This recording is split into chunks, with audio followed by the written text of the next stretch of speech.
Delhi police की cyber waste team ने cyber अपराधियों पर ऐसा शिकंजा कसा कि पूरे देश में हड़कंप मच गया।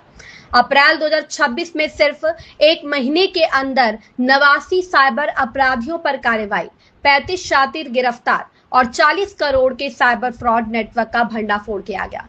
कलमपुरा में चल रहे डीएल ऑफिस गैंग पर रेड के दौरान आरोपी चौथी मंजिल से कूदकर भागने लगे, लेकिन पुलिस ने फिल्मी अंदाज में सभी को दबोच लिया। गैंग व्हाट्सएप के जरिए ओटीपी शेयर कर फर्जी बैंक खातों से करोड़ों की ठगी कर रहा था। छापेमारी में पुलिस ने 359 SIM card, 218 ATM card, 88 mobile phone और लाखों रुपए कैश बरामद किए। इतना ही नहीं, फर्जी डेटिंग क्लब, डिजिटल अरेस्ट और क्रिप्टो फ्रॉड जैसे बड़े साइबर मॉड्यूल्स का भी पर्दाफाश हुआ। दिल्ली पुलिस ने कार्रवाई करते हुए 1.11 करोड़ रुपए की रकम फ्रीज कराई और करीब 52 लाख रुपए पीड़ितों को वापस भी दिलाए। अब सवाल यह है, क्या अगला साइबर शिकार कहीं आप तो नहीं? 10.5 लाख रुपए की ऑनलाइन इन्वेस्टमेंट फ्रॉड संबंधी की एफआईआर दर्ज की गई। इसमें उन्होंने बताया था कि उन्हें फॉरेक्स ट्रेडिंग के नाम पे मोटा मुनाफे का लालच देकर उनसे लगभग 4 महीने के अंतराल में ये 10.5 लाख रुपीस उनसे ठग लिए गए थे। इस मामले की जांच सघनता से करते हुए हमारे एसएचओ साइबर विकास बुल्डक के नेतृत्व में एक विशेष टीम का हमने गठन किया था, जिसमें SI Amit, SI Hariom, head constable Sunil, head constable Sanjeet, head constable Amar एवं वुमेन हेड कांस्टेबल नीलम शामिल थे। इस पूरे जांच के दौरान और मोबाइल डेटा को जब हमने इसका एनालिसिस किया, तब हमारी टीम को इसका लोकेशन इंदौर स्थित एक आरएनटी मार्ग में मिला और जब रेड करने के बाद हमें पता चला वहाँ पर एक बीजेटी ग्लोबल प्राइवेट लिमिटेड नाम से एक फर्जी कॉल सेंटर संचालित किया जा रहा था। पुलिस ने जब रेड की वहाँ पे, तो वहाँ पर लगभग 41 लोग काम कर रहे थे, जिनमें से 35 जो है महिला लेडी कॉलर टेलीकॉलर्स शामिल थी। इस ऑपरेशन में कॉल सेंटर के मालिक जो है कार्तिक अग्रवाल और राजा अग्रवाल सहित हर्ष केशरे, निखिल भालसे, दीपक उमाठ और विपिन यादव, इनको हमने गिरफ्तार किया है।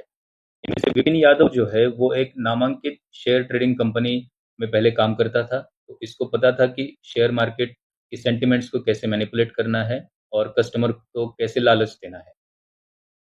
इस पूरे रेड के दौरान पुलिस ने 47 mobile phone, 46 SIM card, 29 computers, 10 chequebook, POS machine, cash, forex currency, debit card, passport तथा अन्य डिजिटल उपकरण भी बरामद किए। पूछताछ में यह सामने आया कि जब टेलीकॉलर्स किसी भी कस्टमर को उनसे बात करते थे और जब उनको पता चलता था कि ये कस्टमर इंटरेस्टेड है हमारी स्कीम में, तो उनको एक मेटा कोटिस नाम की एक फर्जी लिंक भेजते थे, जिस पर कस्टमर देखता था मैंने इतने इन्वेस्ट किए हैं, वहाँ पर फॉरेक्स ट्रेडिंग का जो रेट है वो भी आ जाता था और एक फेक प्रॉफिट उनको दिखाया जाता था।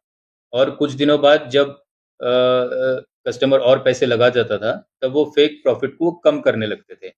तब कस्टमर सोचता था कि अब मैं अपना प्रॉफिट विथड्रॉ कर लूँ। तो जब वो प्रॉफिट विथड्रॉ करने की रिक्वेस्ट करता था, तब उनको टीडीएस के नाम से, अकाउंट अनफ्रीज़ करने के नाम से और अन्य टैक्स और चीज़ों के नाम से उनसे और पैसा ऐंठने की कोशिश की जाती थी। एक्चुअल में तो कोई प्रॉफिट था नहीं, फिर कस्टमर को पता चल जाता था कि ये तो ऑनलाइन हमारे साथ फ्रॉड हो चुका है, तब वो थाने में आते थे। तो ये टोटल मोडस ऑपरेंडी थी। इसमें हमने इन 6 आरोपियों को गिरफ्तार करके कोर्ट में पेश कर दिया है, जिनको कोर्ट ने जेसी भेज दिया है और मामले की जो है और आगे की तफ्तीश हम कर रहे हैं कि इस पूरे कॉल सेंटर के ज़रिए और कितने कस्टमर्स को इन्होंने ठगा है और कहाँ-कहाँ देश में इनका जाल फैला हुआ है। इनको जो कस्टमर का डेटा है, वो डेटा कहाँ से मिलता था, इन सब मामलों की तफ्तीश आगे चल रही है। और ये पैसे किस अकाउंट में लेते थे और किस तरीके पैसों का ये पता चला है, जैसे उन्होंने कुछ म्यूल अकाउंट्स, सेविंग्स अकाउंट ले रखे थे और आगे ये भी पता चला है कि वो करते थे, सोना खरीदते थे, सोना गिरवी रखते थे किसी नामांकित बिज़नेस के यहाँ। फिर ये जो फ्रॉड का पैसा आता था, उससे वो अपना सोना छुड़ा लेते थे।